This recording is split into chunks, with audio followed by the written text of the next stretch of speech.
Hello，大家好啊！又嚟到我哋《碧君女王館藏天下寶》嘅第24集啦。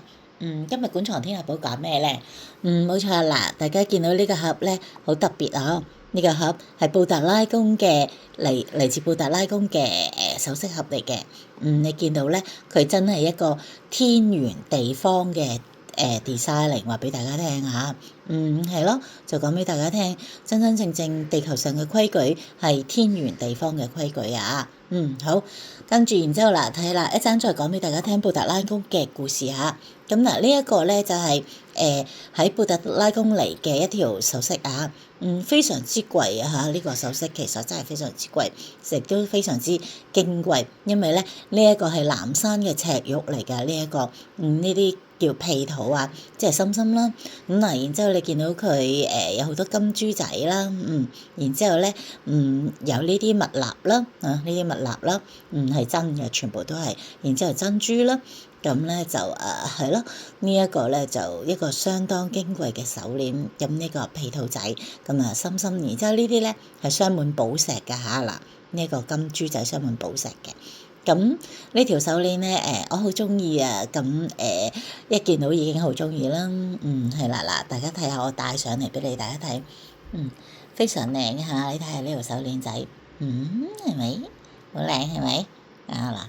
幾靚，係咯，呢個心心手鏈，呢一個咧，佢本身館藏嗰個原廠嗰個咧就唔賣添啊，呢個，非常之靚嘅呢個，係啦，好啦，係咯，好啦，咁我哋就講下關於布達拉宮嘅故事。嗱，傳說咧布達拉宮咧。佢個英文即係佢嗰個布達拉宮嗰個西藏文嘅讀法咧，叫 Putala。Putala 咧就其實就係小白花嘅意思。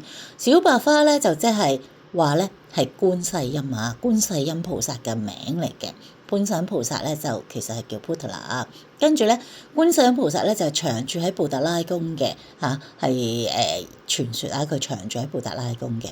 咁所以咧，布達拉宮咧就係亦都傳說咧係喺嗰度咧最接近香巴拉，即係香巴拉即係天國啊。所以咧，嗰度都有佢嘅神秘嘅事蹟嘅。咁嗰度係政教合一嘅一個宮殿啦。咁亦都係傳說講嘅係天圓地方嘅講規矩嘅地方，講出天道規矩嘅地方嚟嘅。係咯。咁嗱，呢一個手鏈咧係一個布達拉宮嘅一個好珍藏嘅一個手鏈。據傳說咧，佢呢個布達拉宮原出嗰條咧，布達拉宮係藏有好多世界上最多嘅寶物嘅地方嚟嘅，佢有世界上最多嘅寶藏。